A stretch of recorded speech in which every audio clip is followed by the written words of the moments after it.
그리스도인들은 세상의 빛과 소금으로 부름받은 사람들입니다.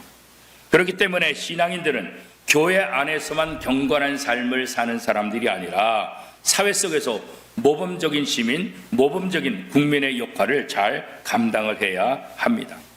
하나님의 백성들은 법을 잘 지켜야 되고 법을 잘 준수하고 법치 국가를 세우는 데 일조를 해야 되고 그런 사명이 우리에게 있지만 하나님의 백성들은 법으로만 살아가는 사람들이 아닙니다. 이스라엘 백성들을 하나님께서 하나님의 백성으로 삼아주시고 이스라엘 백성이 하나님의 백성답게 살기 위해서 율법을 주셨잖아요. 그러나 율법을 다 지킬 수 있을까요? 율법으로 의롭게 될 수 있을까요? 그럴 수 없다는 거죠.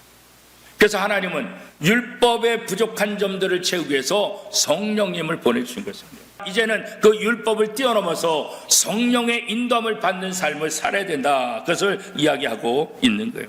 성령을 통해서 죄와 점점 멀어짐으로 죄를 짓지 않고 죄와 상관없이 하나님의 기쁨이 되는 그런 백성들이 되기를 원하시고 있다는 거죠.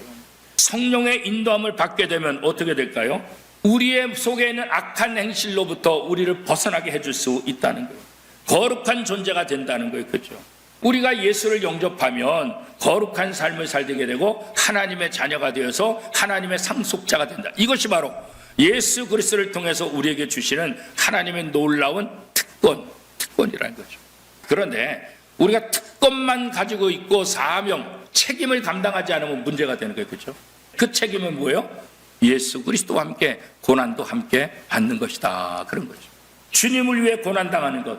이게 바로 하나님의 자녀의 증거라는 거예요. 그렇죠? 사도들이 바로 그랬잖아요.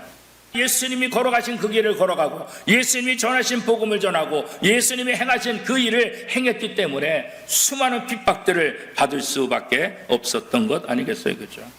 십자가를 통해 부활의 영광이 이루신 예수님은 고난이 영광에 이르는 길이라는 것을 몸소 보여줬다고. 그러므로 우리가 기꺼이 주님을 위해서 고난을 당하고 주님을 위해서 희생하고 주님을 위해서 우리가 헌신하게 되는 거죠. 그리스도인들은 더 이상 율법의 지배를 받는 사람들이 아니라 성령의 인도함을 받는 사람들입니다. 성령의 인도하심으로 날마다 죄와 싸워 승리하는 삶을 살 수 있는 것, 이게 바로 성도들의 모습입니다.